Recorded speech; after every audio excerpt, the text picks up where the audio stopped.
My name is Dawn, and this is my first attempt at making a knitting podcast.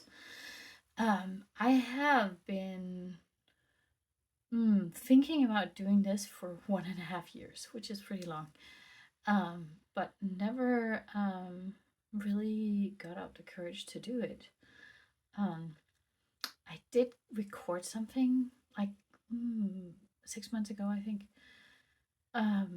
but then I looked at it and I don't know. So I'm blind on my left eye, and at that point, I felt like it looked like I had a stroke, and my entire left part of my face was hanging, and I was like, no, I can't publish that. Oh God, it's awful. Um, but then came the new year, and I promised myself that I would try to make a video every month and not actually edit it, not um not do anything. Just record it and upload it, and who cares? I mean, chances are nobody's going to see it, and then who cares what it looks like, right? So I'm just going to do it. So why did I think I would want to make a podcast 1.5 years ago? The reason why I got that idea was that I inherited 23 kilos of yarn from my mom. What is 23 kilos of yarn? If you're American, like Europeans will know. But if you're American, 1 kilo of yarn corresponds to 10 skeins or hanks of yarn. So 23 is it's 23 times that, so 230 skeins of yarn, approximately. It's a lot, and there's a lot of leftovers, and some of it was like partial projects that were almost done. Some of it were projects that basically were done. There's a lot, like different things. There was a lot of leftovers, and a lot of it was sock yarn.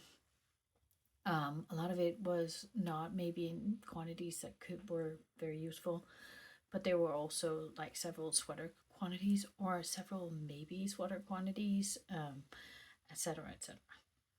So, I wanted to make a podcast about downstashing this enormous quantity of yarn. And I'm not downstashing by giving it away. I'm downstashing by knitting it, basically. And last year I successfully downstashed 5.5 kilos. So I'm down to 18. So it was more than 23. I had more than 23 kilos of yarn. And 5.5 kilos, in spite of the fact that I actually bought some. How much did I buy? 550 grams. So I spent 6 kilos of yarn last year, but some of it was essentially projects that were not done or almost done that I then finished, not in the way that I think my mom would have finished it, because there was a sweater she knitted for my dad, say 47 years ago, I think, but she was scared of steeking it, and so it's just been there, lying there, waiting for her to steek it, and she never did.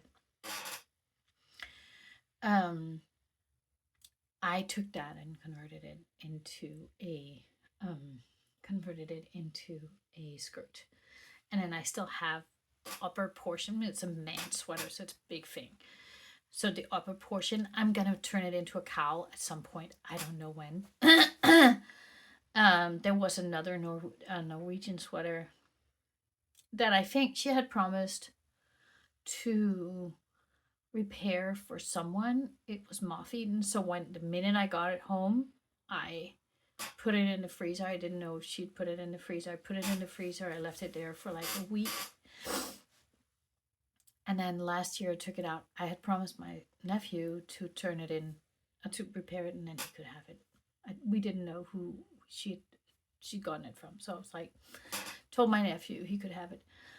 But when I started repairing it, the entire front section was full of holes, and essentially I had to cut out like the entire front section, which meant that it was no longer a man's sweater, it was now my size. And actually I had to knit a little bit for it to close around me. So I did that and turned it into a set that was very Christmassy, because I had a red, like it was a Norwegian black and white Settestall Jenser, and it had put a red button band on it, and then on the skirt I put a I closed it off with some red Sandnes garn that I had lying around. So I wore it for a couple of craft markets this winter, and one of my friends said, "Oh, you look like Santa's wife," and that is exactly how I felt. So I'm probably not gonna wear it outside of Christmas, because it's very Christmassy now. Anyways, it was super warm and very comfy. So where did I come from that? I completely went off on a tangent. I have no idea what I wanted to say. No, yeah. So what I wanted to say is some of it was almost done, what I did last year. Like that project took me 3-4 days to finish, and then I could wear it.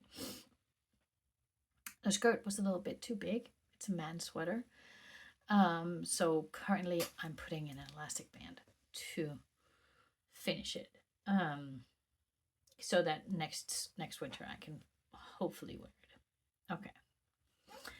So I downstashed 5.5 kilos last year, and I was on a no buy order from myself, and yet I ended up buying 550 grams of yarn.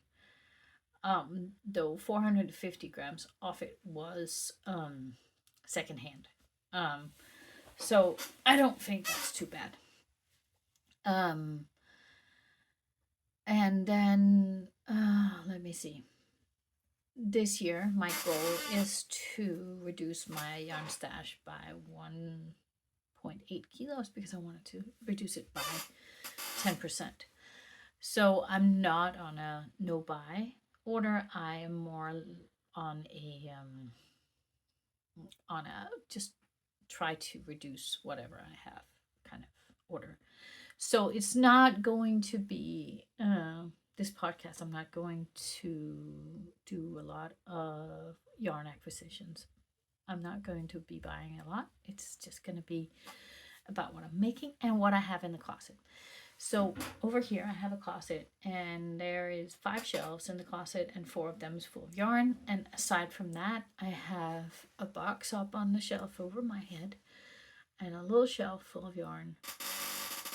And then I have 2 buckets that are overflowing with whips. And I would like to be able to have all my yarn in that closet.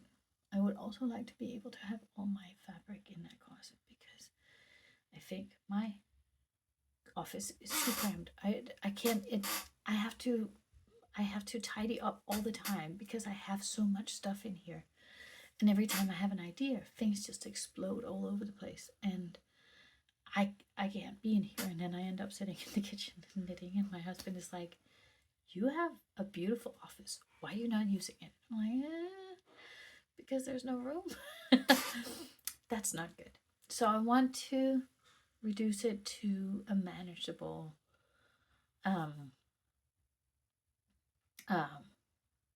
quantity, at least.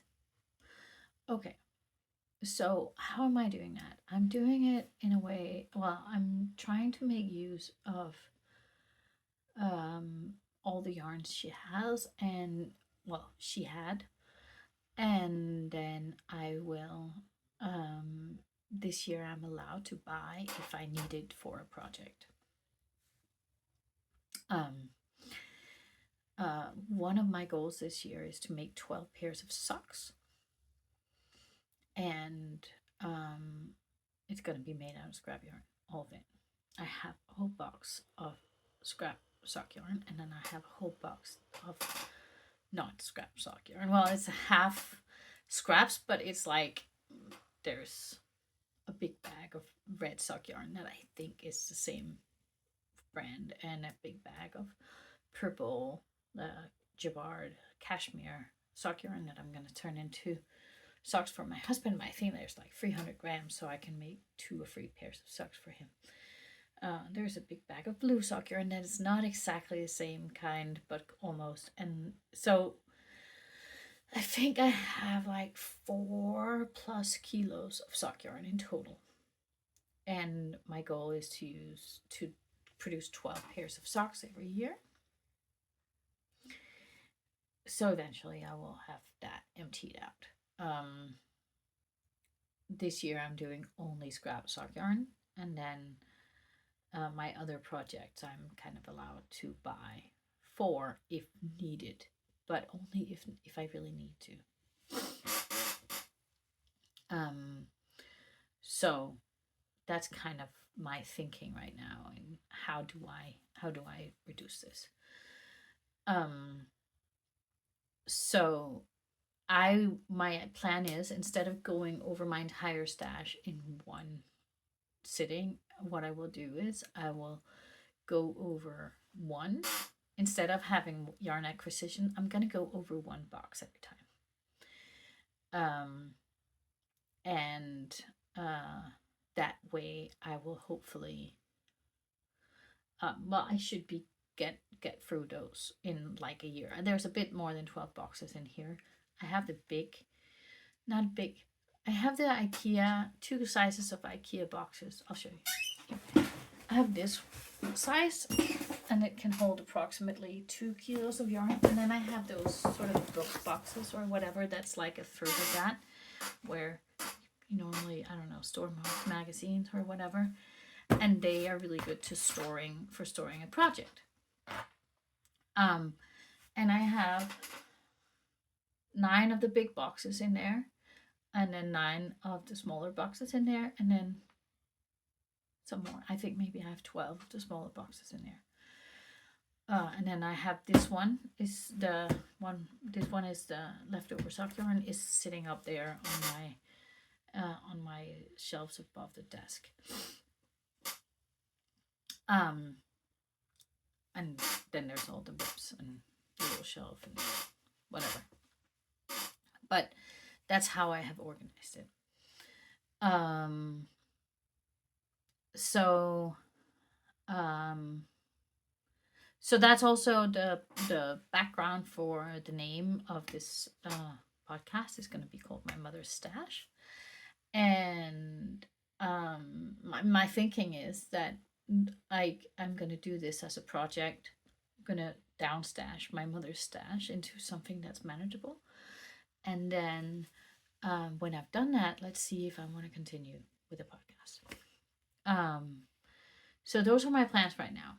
I wanted to go over what I have done in January, and I've done a lot. I've never had knitting mojo like this. It's really I have ADD, and I'm completely hyper focused on knitting right now, to an extent where I just don't stop, and it's hard. It's hard for me to even concentrate on my work, because I have more ideas in my head than I can put into knitting, which always happens when I have a lot of knitting mojo. And like the other night, I couldn't sleep because I had to get up and cut out a model of a sweater I'm thinking about maybe making, or seeing if it was feasible. So I make these.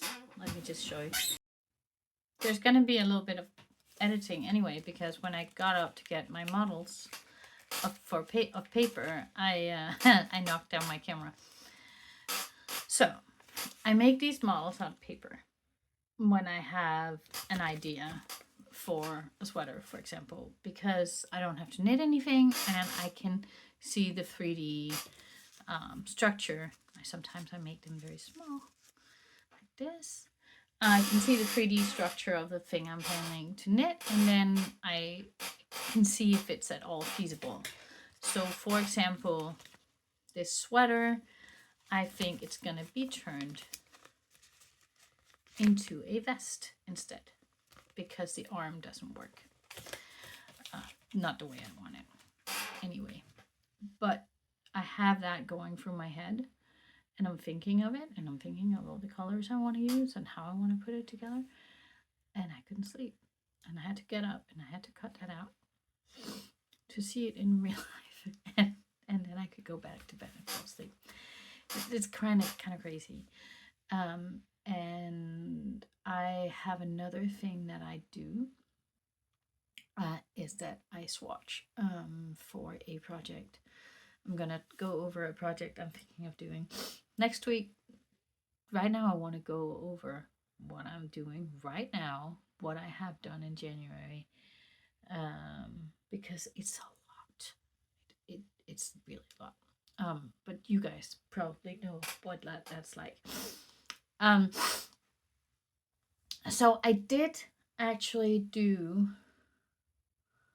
what is it called, the Midnight Cow, in the beginning of January, and I can't find it. I got it out the other day because I wanted to see how much it weighs, because I have an idea for making another one in my own style, and I wanted to see if I had enough yarn for it. Yada yada yada. But now I can't find it. So that was the first project I did. That was the first project I did in January. Not entirely true, because I finished a pair of socks that I meant to finish New Year's Eve, but then I got sick, but all I needed to do was bind off, and so they don't really count. They don't really count because I did that. I did those in December, so I consider those my December socks and not my January socks, because I only bound him off right after New Year's. So, and then I did the Midnight Cow because I came upon it on Instagram. I just thought, I have to do that. And then I just sat down and I did it. And I did it in like a few days. It's beautiful. I don't know when I'm ever going to use it. Like, you can see the sun outside. I live in Spain. I'm from Denmark. I live in Spain. I tend not to go to Denmark in the winter, because there's a reason why I moved down here, and that's Denmark in winter. I can't with the rain. I can't with the gray. I would rather live in Norway or Greenland because there's snow. Denmark is just gray, and I can't with it. Love Denmark from May to August. It's amazing. September, yeah. And then I just want to leave. So that's that. What else have I done in January? So I've done a lot. I started by casting on this sweater, or cardigan, for myself, and I haven't made it very far, and that is because, let's just see here, it is, let me look at it in here. So I haven't done very much, and that is because I changed my mind 100 times. This is made in alpaca. It's Arvetta Indicita. I don't remember what Indicita is called right now, but if you look for Arvetta Indicita in Ravelry, the new brand will come up. I started out by making it in stockinette stitch, and I started out by buying a pattern that's called the long line cardigan. But the reason I bought it was because I thought it looked a lot like my favorite cardigan. And I have a cardigan that I wear all the time, and it's pretty flattering, and it's very comfortable, but it's made out of cotton, so it's not very warm. And now I'm saying, like, oh, it's so warm in Spain. Yes, but at 7 o'clock in the morning, if I have to leave, I am really cold, and it's easily down to 5 degrees in the morning here. And going out to the car and getting in a cold car, obviously it's not freezing, but it's still cold. And then I don't wear my cotton sweater, and I reach for woolen sweaters that don't actually look very good on me. And I really like wearing cardigans in this uh, environment, because I wear the cardigan in the morning. When it gets warm during the day, I can just take it off. Whereas this one, which is mohair, is well, it's just not as easy to pull a jumper off, and then I have to wear something underneath, which I actually do anyway, because it's like single strand mohair. It's completely see through, so I always wear something underneath. But I like to have a cardigan, so it's easy to change. So I wanted to make a copy of my favorite cardigan, but in wool. This is 100% alpaca, so it's going to be very slouchy, which my favorite cardigan is. So I bought the long line cardigan. And then at first I discovered that I didn't have enough yarn for it, because I had overestimated. I really thought I had more of this brown. So I unraveled, and then I took the shawl color out of the pattern and started knitting it again. And it was quite pretty, but in stockinette stitch, I made a lot of mistakes on the increases on the sleeves, and in stockinette stitch, it's just become so obvious. That's one thing. Secondly, I got completely obsessed with the European shoulder, and really wanted to make it with a European shoulder rather than a contiguous shoulder. So I ripped it out again. And then I did it again. And now I have it's knitted on 3.5mm needle, so it's really slow. And I'm just not moving very fast, because I got so many ideas that I just needed to do something. I just needed to finish that. Now, so this is just slogging along at its own pace. I knit a little bit every now and then, but I have been knitting on it this week, and all this is done in January 3 or 4 times. So there's that. So that will take its own time. I hope it'll be done by next winter. It's not important. It's not going to be done this spring. Then I joined the From a Book Mal, hosted by Needles at the Ready, Piece for Piece, and one more podcast, all boys. And we're gonna do patterns from books we own. And the first pattern I did was these socks, and this is done in scrap yarn. So I have used, I think they are like 35 grams each, like, and it's the contrast color is a self-striping yarn or variegated. I don't know. Like, there's these stripes of the brown. There's these stripes of brown, stripes of orange, and then there's this sort of variegated skin color, and pink. I don't like variegated yarns very much. My mom did. So I but when I hold it together, or not hold it together, but when I make stranded socks with it, it becomes sort of like a faux fair isle, because it stripes the patterns, and I'm really in love with it, and I can't wait to start my February socks tomorrow. No, I'm not going to do it tomorrow. I really love this, and I knitted it from the socks book. I think it's called in English. It's called Sokkebogen in Danish. It is an original English pattern. I don't remember it often. Anywho, so I made that, Yeah. And what else? Um, I made it. Let me see. I don't like, I'm not very good at following orders. So, that's the same with patterns. I made a toe up. And again, um, I make so many changes that sometimes I have to frog a lot. Like a lot, a lot.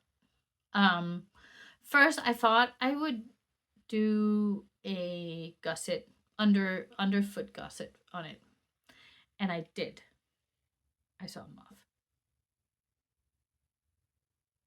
I hope I'm not right. I have to go roll my yarn. No. Yeah. God. Okay. That's a problem for tomorrow. I thought I wanted to do a underfoot gusset, but I started it too late and I didn't want to frog all the way back to where I should have started, because when you're doing a top sock toe up, you have to start the gusset really, really early, like at 8.5 centimeters, just like here. You have to start the gusset before, right? You have to start here to make it gusset this way. I didn't want to frog that much, so I ended up doing a German short row heel like that. And I did that, and then it ended up being too long. For size 39, that's not my size. These are not for me. It's a size 39. What you don't want to say with that. So I had to frog it again back to where it was supposed to be. That is one of the issues with toe up socks, that you have to plan for your heel well in advance. You have to know how long it should be and when you should start your heel well in advance in order to not get it too long, because otherwise it's just a mess. I just like doing toe up socks so much better. So I have 1.5 pattern repeats here, and it was 6. So that's how I ended up doing it. And then I didn't make the I didn't make the legs so long, because I don't like legs that are that long. And also the cuff is really long. Like, I don't understand how, because on the picture in the book it looks a lot shorter. But in the book, it says 15 rows of cuff. This is 15 rows. So I don't know why it doesn't look the same at all. Anyway, I really like doing this, and I'm going to do a lot more of this kind of sock, where I use a variegated and a solid to create something, either a slip stitch pattern, mosaic pattern, or stranded, or stripes, or whatever. Like, I really like that. So that was the socks, and they need to be blocked. I haven't done that yet because I had 100 other patterns I needed to knit, so I'm off to the races, right? Okay, so next is, let me see, this is the front, I think. Yeah, okay. Is this, I've just got it off the blocking mat. This is a vest for my daughter, and she essentially showed me this vest on Pinterest, and she was like, last year we went to see Mean Girls in London, and we had seen the movie prior to that. I wasn't a big fan of the movie, but it was so like the original Mean Girls movie is one of our favorites, and the show in London was amazing. But Mean Girls, the movie, I'm sorry, that's not good enough. It's not good enough. But Janice in the song "I'd Rather Be Me" wears the coolest sweater. It's like this olive green, but much more fluffy, with stripes of drop stitches in black. And then it's cropped and it's boxy, and I thought my daughter would like it. So when I was in Denmark, I bought 400 grams. It's not the same kid silk mohair as this, but I bought not 400 grams. I bought 100 grams of kid silk mohair to make her that.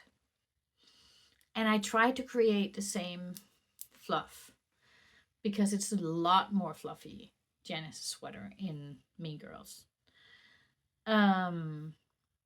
But she didn't really like any of the ideas I came up with. So that's not how we're gonna do that. But then she showed me this here on Pinterest. And said, Mom, can you make this? Because I would like that. And so, and I had a couple of 100 grams of this Aran white merino. And so I knitted it, and it suits her. It suits her really well. I'm quite impressed because I just completely just improvised it, except when I got to the decreases on up here. I started out by doing it as short rows, and then I didn't like it, and then I put it away. So in October for her birthday, I gave it to her, and I said, it's not done, but I will finish it. And then it just lay there. And then I was starting a new sweater for myself, and my son asked me to make a new sweater for him, and I still hadn't finished her birthday present. So I was like, okay, you need to finish this before you start the sweater for your son. So I made this, I blocked it, and it's super wash. So the rib is kind of grown a lot in wash. So currently I am adding some elastic band on the inside so I can cinch it in. And then I need to weave in the ends, and then that's done. And she's happy with it, and I'm happy with it, and maybe the Janice sweater will be done at another time in our lives. Who knows? Maybe I will find some alpaca, brushed alpaca maybe, or some, I don't know. It needs to be more fluffier than just kid silk mohair.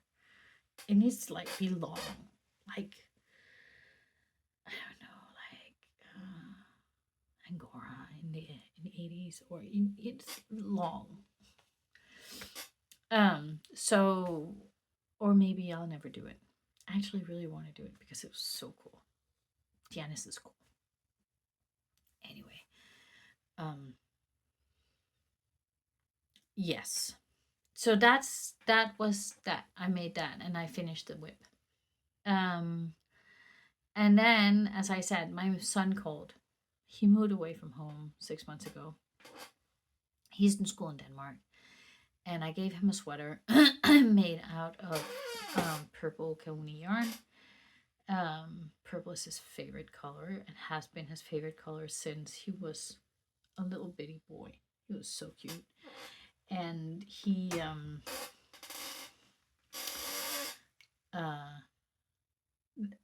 I had 6 balls, I think, of 150 grams of kauni yarn from my mom. I told him, I don't know what to use this for because I don't really like purple. And he was like, I love purple. I said, you love purple? Yes, I love purple. And I was like, I'd rather have magenta or pink. And he was like, oh, magenta, like the color that can't decide whether it's pink or purple? No. So I made him a sweater from that Coney yarn. I still have 3 balls left. And he brought it to Denmark, and then he called me up, and he was devastated. Because he put it in the machine. I told him, don't wash it. You don't wash it at all. Like, if it smells, hang it outside your window, or go, put it in the snow. If it's snowing, don't wash it, and then bring it home, and I can wash it for you. And then he'd accidentally put it in the washing pile, in the pile with his dirty laundry, taking it to the laundry, and it came out size 8. And he was devastated. So I promised him I'd make him another sweater. So I have started that. It's another contribution to the From a Book now. This here, let me see if I can get up and show you. So this is what I got done since this weekend. This is, let me just see. Up. Okay.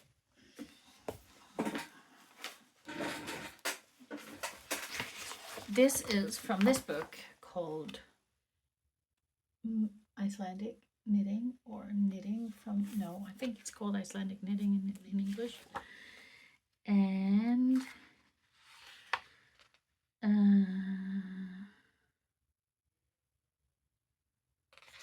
it's not this one. It looks a lot like that one though. Let me just see. No.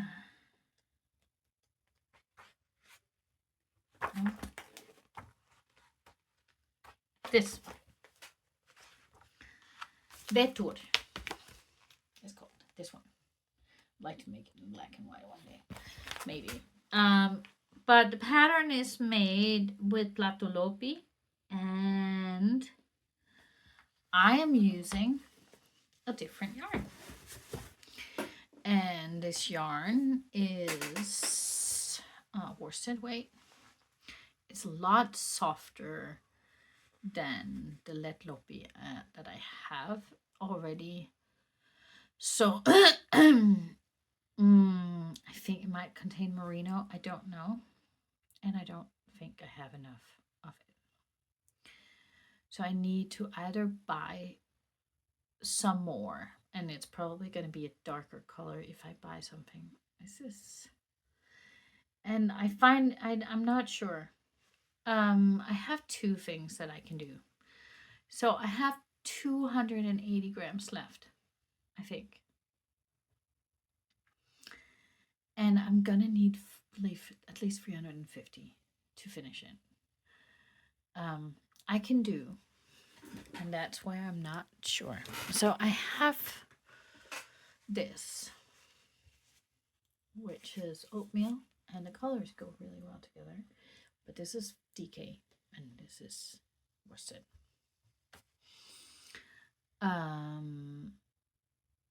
And this is also a yak. It's Laine du Nord merino yak. It's quite expensive. And I feel I wanted to make a scarf out of it.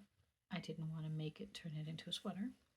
That's around 150 grams, I think. Then I have this, which is Marks and Catton's top wool. It's also DK, but it's super wash. It also goes well with this. And I also have 150 grams of this. So I'm thinking that maybe I should use this. I don't know. I'm going to have to swatch with it or something. I need to figure that out. I have, as I said, I have 280 grams left, and I need at least 350. That's like 280, 350 is excluding the cuffs and the ribbing and in the neck opening. So 200 grams at least more. I have been looking into buying maybe Viking yarns, uh, Viking of Norway, they're called, have a it's called Viking wool that is also heathered, because this is heathered, and that's what makes it really difficult. Because I've been looking at buying some yarn to supplement it, and then I'm gonna buy a darker brown to finish the cuffs and the ribbing at the bottom, and then perhaps using a bit of this super soft yak yarn for the neck opening. But I want to see it in person before I buy it. I don't want to buy it online because I want to make sure that it goes with this. It's not too red. For example, if I look, I'm not sure this alpaca, but it's also 100% alpaca. It's really hard to get quality yarn in Spain, in Malaga. Which is really funny considering that Love Yarn Madrid is one of the biggest yarn festivals in Europe. But here in Malaga, most yarn stores carry cotton, mostly mercerized cotton, lots of acrylics, lots and lots of acrylics, and then some superwash merino, and that's pretty much it. They don't have anything else, and I'm a yarn snob. I have to admit that from the get-go. I for several reasons. I don't like knitting with cotton. It's hard on my hands. It's just not me. And secondly, I don't like I don't like acrylics because it makes my hands sweat, and I don't want to spend how many hours, I don't know how many hours you put into a sweater, but a lot, with something that makes my hands sweat. That's just uncomfortable. And it's not that I mind the superwash merino, but it's all completely solid colors and it's all the same, and it's just kind of boring. And then there's a third thing that is changing, thankfully. Most of the yarn stores in Spain have all the yarns behind the till, so you have to go in, you have to wait in line, and then you have to get the lady to take the yarns off the shelf so you can touch it. That doesn't function. That does not work for me. For several reasons, and I don't know, like, one of the problems I've had in my life when I was overbuying yarn is that when I walk into a yarn store, I feel like if I don't buy anything, I've been inconveniencing the staff there. That's not really fair, but that's how I felt. If I have to get them to get the yarn off the shelves first before I start even thinking about whether I want to buy it, and I don't like telling them, I don't think your yarn is very good quality. Like, I feel embarrassed by saying that, right? So I just stopped going in there. I like to be able to browse a yarn store without having to actually talk to the staff before I have a need to talk to them. And I know that might sound antisocial. I don't care. That's antisocial. Then there is there's a place in Fuengirola that is called Lanas de Noruega, and it's owned by a Norwegian lady, and it used to be Norwegian yarn, and that's why it's called Lanas de Noruega, is because she had Dalegan and Sandnes and some more. I don't remember exactly, but that's what she had. And I really liked that. I bought yarns for a sweater from her. And I borrowed books from her, and she's really nice. She's only ever open in the morning, but I'm never ever in town in the morning. So that's not really practical for me, but also she doesn't actually carry, but she does carry Dalagan now, but not a very big selection. She mostly carries like Spanish brands like Kacha and I don't remember, but I think it's because there's more there's more of a market for it here. So I mean, she has to survive, and she says that she can't be there in the afternoon because, well, she can, but she's actually retired, and she gets tired in the afternoon, and so she prefers to be open in the morning. But I'm never there in the morning, so it's like it has to be a decision to go there to make sure that I'm there when she's open, because she's also not open on Saturdays. I'm there every Saturday. She's not open. So I have to make a decision that I go to Frangerola to buy yarn if I am gonna get it from her. And she doesn't carry those brands anymore because I would love to buy it. Darligon has one that's called Older, I think. That is kind of this quality and heather. But I want to see it in comparison because I think their dark brown is more red than what I have here.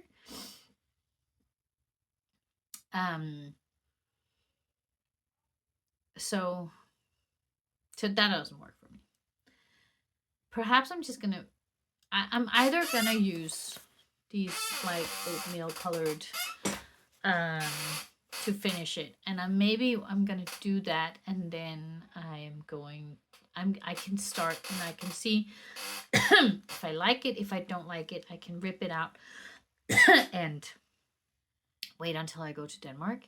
Oh yeah, so I was just asking my local knitting group if they had any ideas, and they suggested a new yarn store in Malaga that I'm gonna try out. And then there was also one of the members of the group. She said she has a yarn store in Torremolinos, and she might have something that goes with what I have. And blah blah blah. What do I want to say with that? I want to go see that. I saw her in Love Yarn last year, and it is beautiful. There's also the option of going to Madrid next weekend to Love Yarn, because I mean, who doesn't want to go on a 4-hour train ride just to buy 100 grams of yarn? And my best friend, she just said that she couldn't go, so I had to go alone, or I could go with all the ladies from the knitting group, but I don't know them very well. Oh. Okay. Anywho, God, I'm rambling. Yes. So I'm not exactly 100% decided on what to do with this sweater. I'm going to finish all the dark brown I have left. I have this and this. This is how much dark brown I have, and this is how much I have of the light brown. So it's definitely not enough to finish a men's sweater, even if he is a size small. So there's that. So that was the Vector sweater. Yeah, I'm not going to go over these today because that's too much. I'm just going to go over the things I'm actually working on right now. Okay. So the last thing I'm actually working on right now is this shawl that is self-drafted. There. And I'm making it kind of asymmetrical. I'm kind of in on asymmetrical shawls. So I made a regular triangular shawl, and then when I had used up half the gray, this is gray, I don't know if you can see it. This is kind of like Shetland wool. I don't know what it is exactly. It's one ply. It's very beautiful. And so when I used up half the gray, I stopped knitting in one side, and then I'm just knitting it out to the other side. And that way, when it's done, I hope it will be sort of a long-ish scarf, that I can wear over a coat, because it's not the softest yarn in the world, to be honest. It is this, I think it's Shetland. So this is one of the things about not knowing what you have. I bought this in a secondhand store in Denmark last year. Bought it in a secondhand store. And then I took it home, put it in the freezer at my friend's place, and now I knitted this shawl with it. And I'm more than halfway through, right? I had 200 grams of this gray, and then I had 100 grams of the white, and I used 100 grams of the gray already, and I'm like halfway through the second bowl of gray.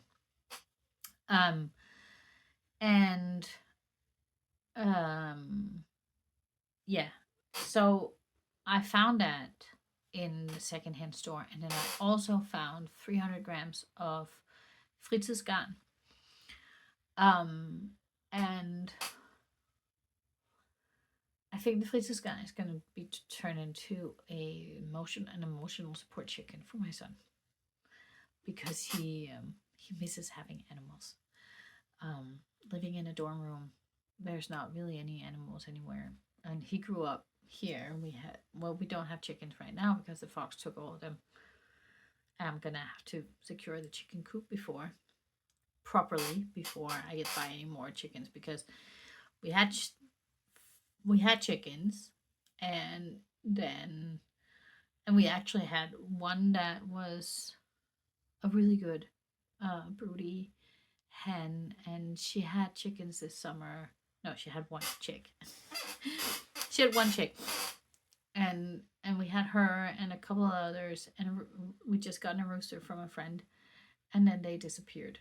And then next week they just disappeared, and I was like, what happened? There were no feathers in the coop, nothing. I couldn't understand it. Then I went out and bought 5 new chickens and a new rooster, and the next day, like the day after I bought them, they were gone. And this time there were feathers everywhere. So I was like, it's the fox. So I'm going to have to secure the chicken coop somewhat better. But I mean, we've had chickens down there for like 10 years and never lost one to the fox, unless the chicken had escaped from the chicken coop. So the fence is not higher than if I don't cut their wings, they will fly out. And I don't really like cutting their wings. So I might want to put some netting on. But so yeah. So my son misses, and then we have 3 cats, and then we have a dog, and he really misses having animals. So I'm gonna make him an emotional support chicken with that fritidsgarn. So this one, my shawl, I just knit on it whenever, because it's 3/3 garter stitch and 1/3 lace, but the lace pattern is so easy that I can almost do it in my sleep. So whenever I'm out and I'm with friends and I want to sit and talk, I knit this, because I don't even have to look at it. It's so easy. So that's just an ongoing project. It'll finish when it'll finish, right? So that is all I've done in January and all I'm working on currently. And then I have this bucket full of whips. I'm not going to talk about this today because it's going to take too long. I'm already almost an hour in, so that's how it is.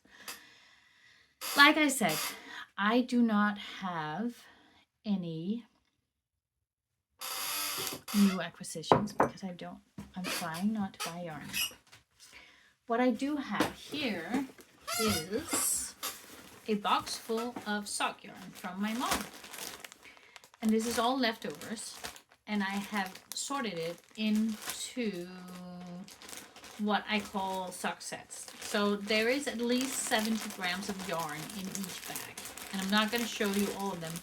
I don't remember if there's 17 or 18. There's between 17 and 20 bags here of of what I would call a sock set. So at least 70 grams of yarn in each bag. So I'm just going to show some of them. So this here is a neon colored greenish yellow and neon colored green. That I think could be, I could get something fun out of, right? Stripes. I think this is just going to be stripes, right? I put it all in these individual plastic bags because then I can just pull it out and make something with it. I think my next socks, I'm just going to look here. I think my next socks this month is going to be for my nephews. Because my sister asked me to make something for my nephews. These are my younger nephews. They are 15. They are very fashion forward. And basically don't wear anything that isn't like branded clothes. Like, yeah, they're very, very specific about what they wear. But my sister wanted homemade socks for them, and I think they use them when they go skiing. So, what I'm thinking, they also wear Birkenstocks. So I'm thinking maybe it could be cool to wear a pair of funky socks in Birkenstocks, but they should be still kind of conservative. They're both very conservative. They're this. And I think I'm going to make the Ugly Duckling socks with this. Which is, I think it's Nitty magazine. I'm not going to put show notes in necessarily. I'm not necessarily going to put show notes in today because I just want to upload it. Just want to finish it and upload it. So, I think I'm going to do that for the nephew who has the biggest feet. He's like size 44. That's what I'm going to do with that. And then I think, I'm not sure what I want to do. The other one, he is even more conservative than his brother. So, and I'm considering, I know that the tartan socks, I don't remember the designer, are going to come out early. Are just going to come out in February. And I really want to knit them. Like, I've never felt like knitting a pair of socks so much before. I wanted to test knit, but I was too late. When she put in a call for test knitters, I was like, I saw it and then it was already done. I really want to knit them. I'm thinking of knitting them in this. This is Arvetta sock yarn, and this is Katja United Socks. This is not from my mom. This is actually my own. I used this for my mystery socks, Stephen West, last year. I'm not a big I'm not a big fan of knitting with them.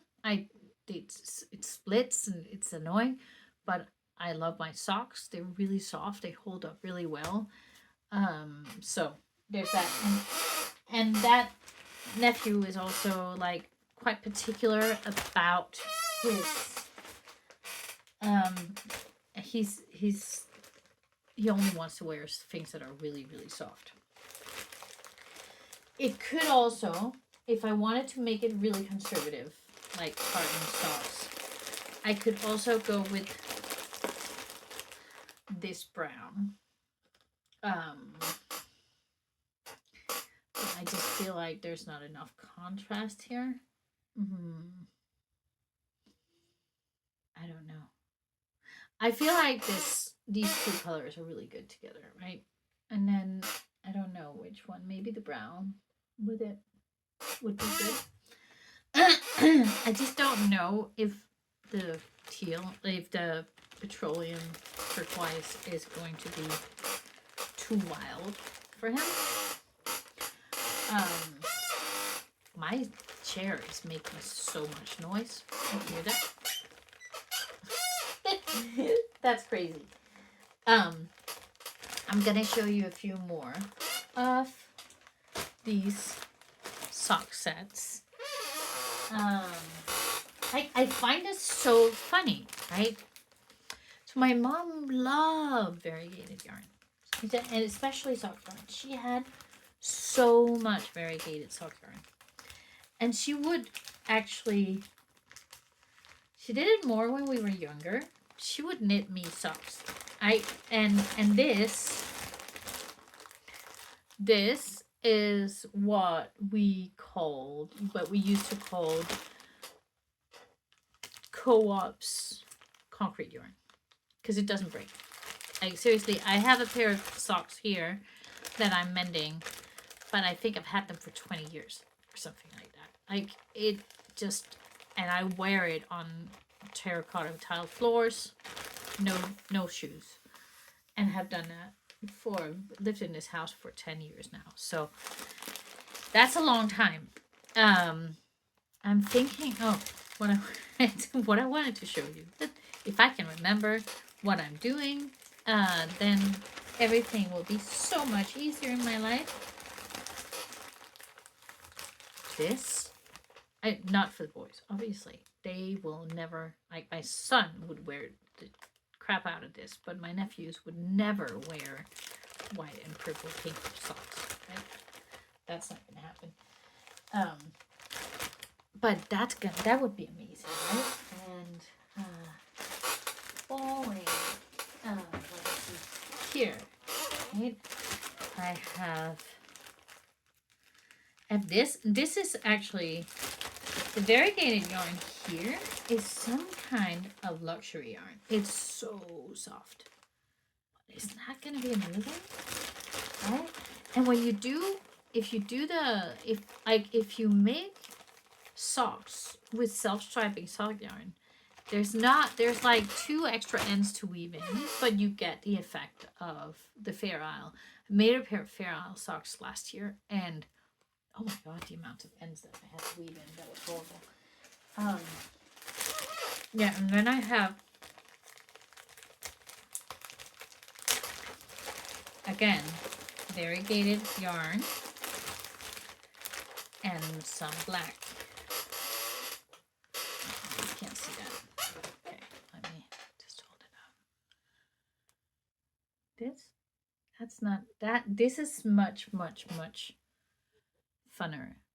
The color, it's completely like bright rainbow, and then with the black. That would be so much fun. Yeah, so I've made all of these little bags like this, where I have at least 70 grams of yarn in each bag. And I put them together in colors that I think would go well together. And then sometimes I take it out and I play with it and I change my mind, and that's fun too. So I just wanted, before I end this episode, I just wanted to talk about how I go about buying less yarn. First of all, I don't buy yarn online. I don't like buying yarn online. I want to see it. I want to touch it. I want to know what I'm buying. And if I can't see the color and how it matches up to other things or something. Now, that might change if I am buying a whole sweater's quantity. But I also want to save the experience of buying yarn to when I'm in Denmark or whatever. But at the same time, I also feel like I'm really, really wanting to support local yarn producers here in Spain. So right now, I'm just gonna wrap this up while I'm talking. Right now, I think that when I am at a point where I'm going to buy a sweater's quantity for myself, I'm going to buy it from a local yarn producer in Spain. And I might do it online. So the two I'm currently thinking of I'm thinking of Wool Dreamers. And I am also thinking about Roble del Moher. Um, and they are passionate about conserving the dehesa, which is like these huge areas in Spain where they had the Iberian pig, um, pastured pig, in the olden days, as my daughter would say. Um, they had that, where it's not just the pastured pig. That's what it's famous for. But they had sheep and goats and cattle, um, out on pasture on these giant areas, forests of oak trees, where they would also produce cork. Um, and they that's done less and less. You still have the Iberico that is grown. That is the Iberico 100% Bellota is grown there. They're 100% pastured, and they're not allowed to be fed anything but acorns. So you need an hectare of oak trees to raise one pig. A hectare is 2.5 acres. Um, so and when I moved here, I was so disappointed that it was so hard to find quality yarn in Spain because merino comes from here. Like, I know people who are called merino as their last name, right? And my neighbors have goats and they have sheep, and you know what? They shear the sheep and then they use it for kindling, and it's so painful to know, merino sheep, and they're shearing it and burning the wool. I can't. I can't even think about it. It's horrible.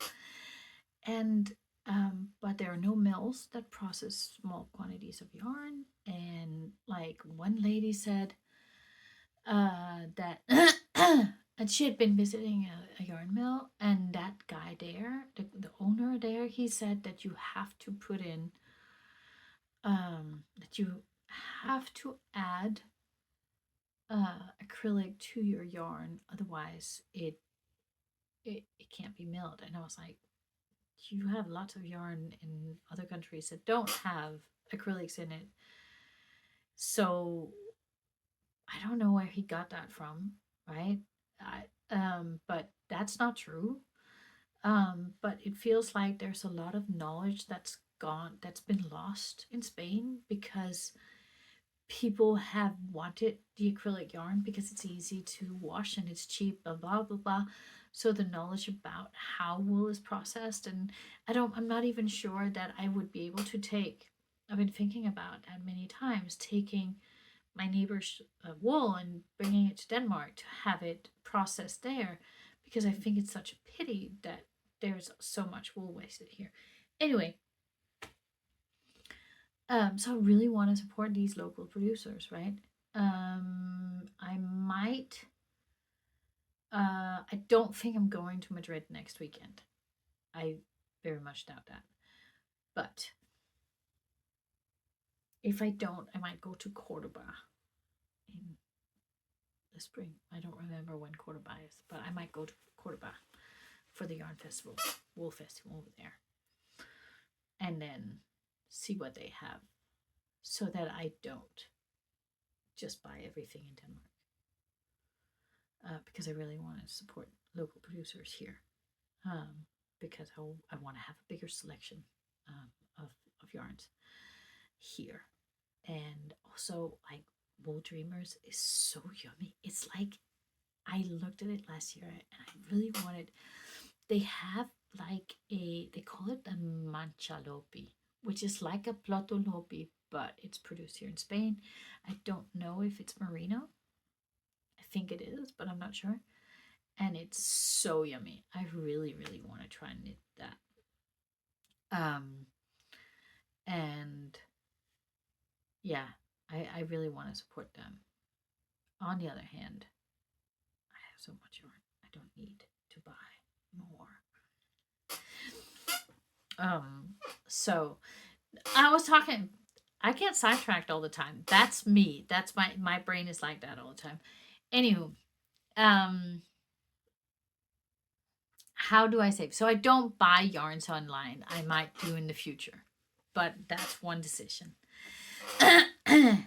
And another trick that I play myself is that I put stuff in my shopping basket or on my wish list, and then it feels like I bought it. And then I leave it there.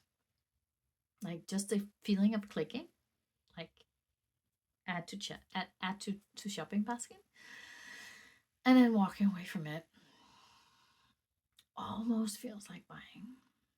And it gives you that dopamine kick.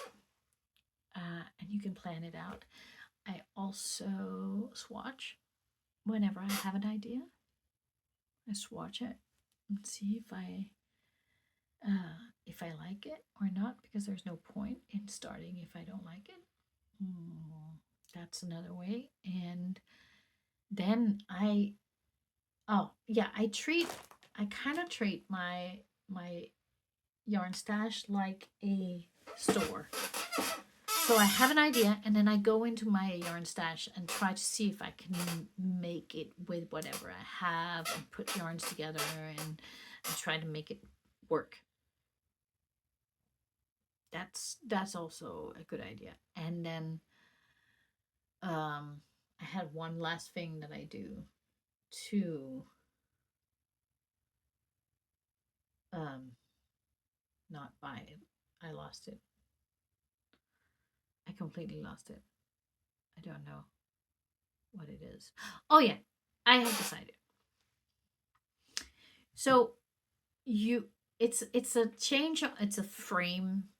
It's a framing kind of thought, because so I used to, especially if I was in Denmark, because there were no yarn stores that carried the yarns I liked here.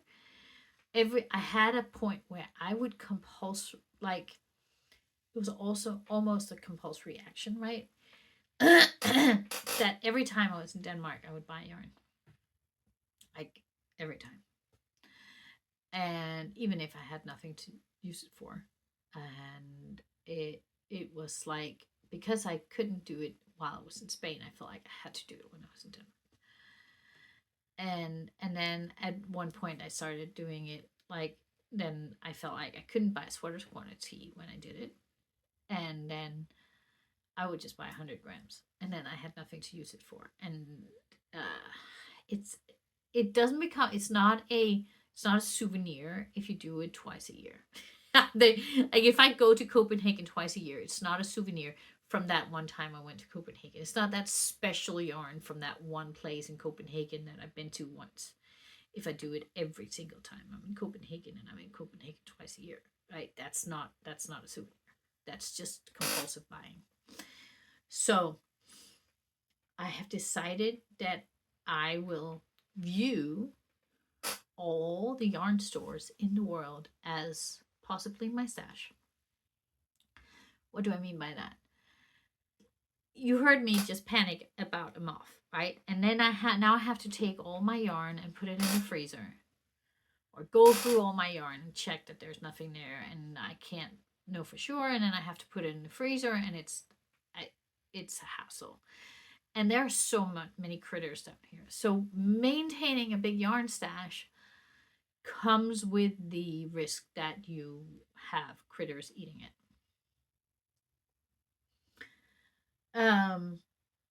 So if I leave that to the yarn stores, then it's not my problem.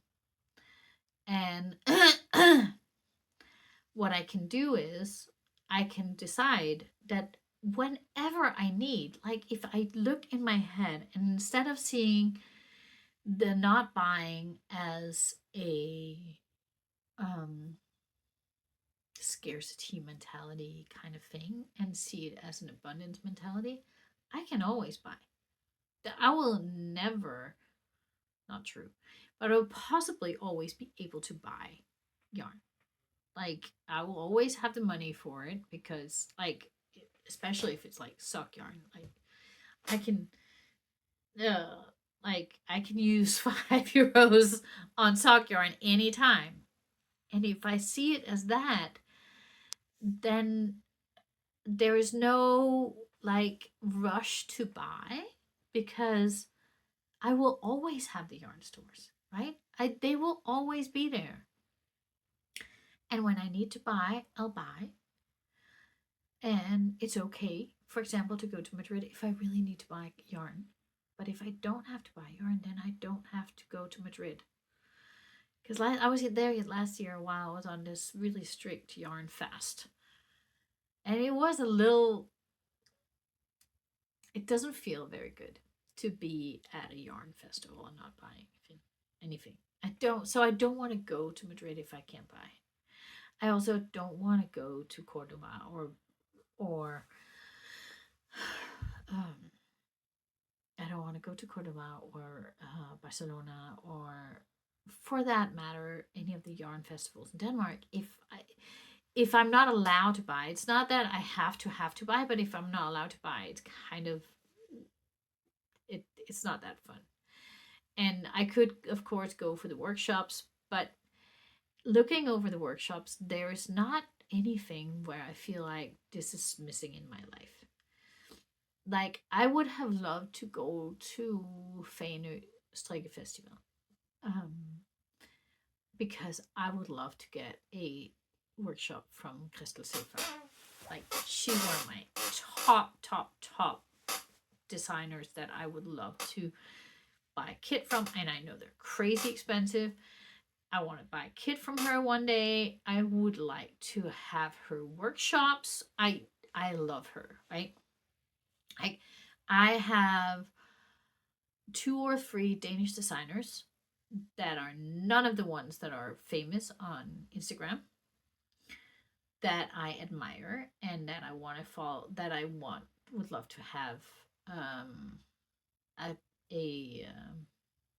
a, a workshop from. I'm not even sure. Like, Hannah Falkenberg is one of them. I knitted 2 of her jackets. The one was a major disaster. I didn't use the recommended yarn, and I'll talk about that next time. I have the sweater here.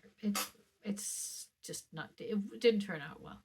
The other one was the mermaid sweater. It's the most beautiful sweater I've ever knit, and I lost it, and I'm devastated. I want to make it again, and I have never said before that I wanted to make a knitting pattern twice. I can barely even finish 2 socks. I do 2 socks at the same time because otherwise I won't finish it. My brain's like, oh, I've done that.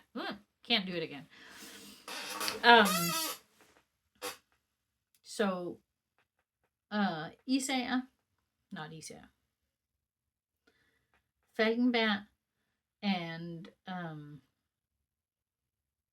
then Bente Geilsk is also, she was one of the first I know of that did everything completely seamless, and she has some amazing patterns. I have made 2 of her patterns, but like 10 years ago. And then, of course, now I lost the name of the lady from Fanø. But I said the name when I talked about Fanø Strikkefestival. Those 3 are my big idols, and I don't think you would be able to find a Danish knit designer who is not, like, in some way, we've grown up with them. We've been inspired by them since we were children. Obviously, they are all pretty colorful, like especially Hannah Falkenberg. And now it annoys me that I can't remember. Like, Bente Geilsk is not very, it's not that colorful. Her things are usually at least just one color, and not stranded, and not but they're the ones that were like really, really famous in the knots in the 90s and also the 80s. Some of them are they're very colorful, and so it's very different from the classic style of petite knit and knitting for Olive. I think they're more fun. I like the style of knitting for Olive and petite knit, but it's also a little boring. It's and I don't mind if you like it. It's just it's not. I would like to wear it, but I wouldn't like to knit it because I would get bored very fast, and I can't do that. Anyways, so I think that was what I wanted to say for today. It was a mess, I know, but I just wanted to do it quickly so that I could finish it, so I could just get it out of the way. And now I have recorded a knitting podcast, and it's a big mess. And my husband will be like, "You can't just record a knitting podcast and not edit it." And I'm like, "Yes, I can." It's called Minimal Viable Product, and that's what we're going to do today. So leave any comments you like, and the subscribe thing and like and whatever. If anybody watches this, I'm going to be happy. That's me. I'm out. Bye.